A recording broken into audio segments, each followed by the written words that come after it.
Bonjour, nous allons voir aujourd'hui la spectroscopie infrarouge, une technique d'analyse en chimie organique qui permet en partie d'identifier une molécule.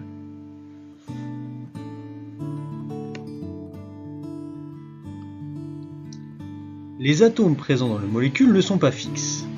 Leur mobilité peut entraîner l'élongation ou bien la déformation des liaisons.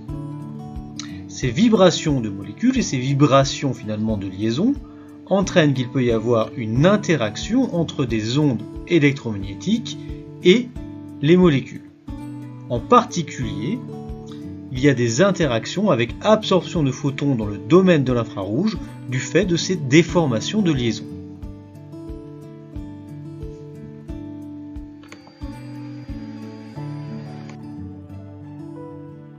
La spectroscopie infrarouge consiste donc à étudier l'absorption d'énergie par une molécule lorsqu'elle est soumise à un rayonnement dans le domaine de l'infrarouge. Prenons l'exemple du spectre infrarouge du pentane. On retrouve dans l'abscisse le nombre d'ondes. Le nombre d'ondes correspond à l'inverse de la longueur d'onde. On a donc sigma qui est égal à 1 sur lambda. Il est exprimé en centimètres-1 et l'axe est orienté de la droite vers la gauche.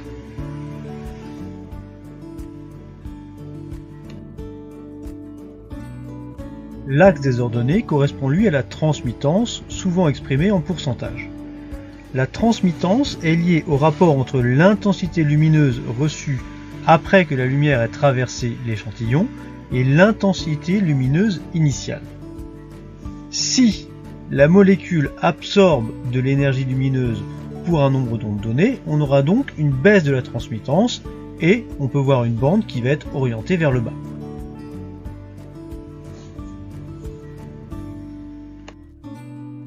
La zone du spectre située avant 1500 cm-1 s'appelle l'empreinte et est en général difficilement exploitable. On va donc s'intéresser aux bandes qui sont situées après cette zone. Prenons l'exemple de deux molécules, le pentane et le 2-méthylbutane. Ces deux molécules sont différentes et pourtant leur spectre semble presque identique. C'est seulement la partie de l'empreinte qui diffère. Pour le pentane, on a des liaisons simples carbone-carbone et des liaisons CH. Pour le 2-méthylbutane, on retrouve le même type de liaison. On voit à travers ces deux spectres que la spectroscopie infrarouge permettra de mettre en évidence la présence de certaines liaisons, mais elle ne permet pas de différencier les structures des molécules. Ensuite, la liaison CC se trouve dans l'empreinte de la molécule. Cela signifie que les deux bandes que l'on voit aux alentours de 3000 cm-1 correspondent aux liaisons CH. Donc les liaisons CH sont très présentes dans les molécules organiques. Cela signifie que cette bande intense aux alentours de 3000 cm-1 sera très souvent présente dans les spectres. Prenons l'exemple maintenant de la molécule de pentène. Dans cette molécule, on retrouve la liaison simple carbone-carbone qui est dans l'empreinte, la liaison CH et la liaison double carbone-carbone.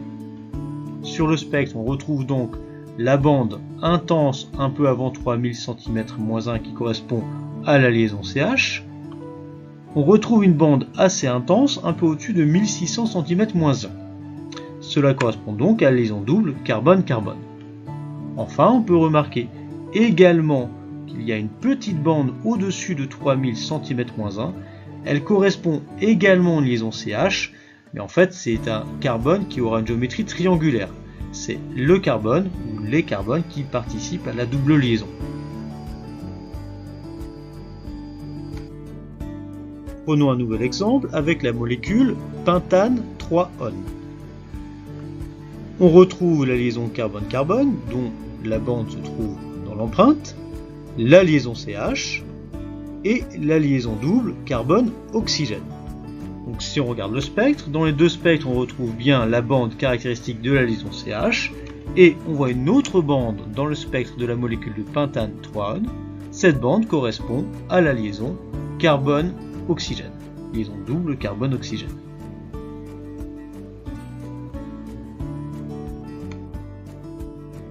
fait le bilan, on a vu que la spectroscopie infrarouge permet de mettre en évidence la présence de liaisons particulières et donc de groupes caractéristiques dans une molécule. Elle va permettre ainsi de déterminer la famille chimique d'une molécule.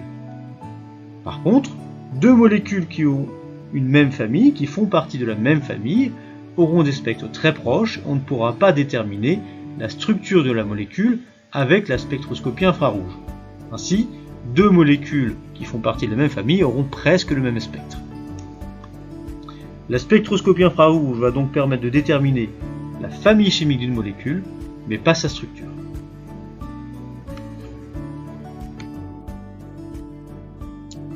La liaison OH est un cas particulier en spectroscopie infrarouge. Prenons le spectre de l'éthanol en phase gazeuse. Dans l'éthanol, on retrouve la liaison simple carbone-carbone, dont la bande est située dans l'empreinte, la liaison CH, la liaison simple carbone-oxygène, dont la bande est également située dans l'empreinte, et la liaison OH.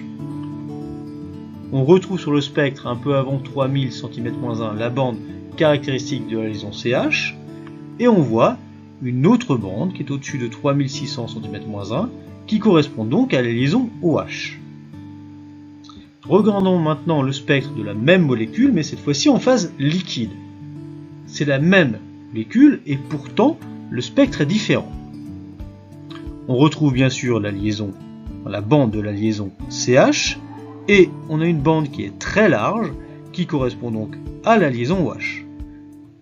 C'est la même molécule et pourtant la bande de la liaison OH est différente dans le cas de l'éthanol en phase liquide.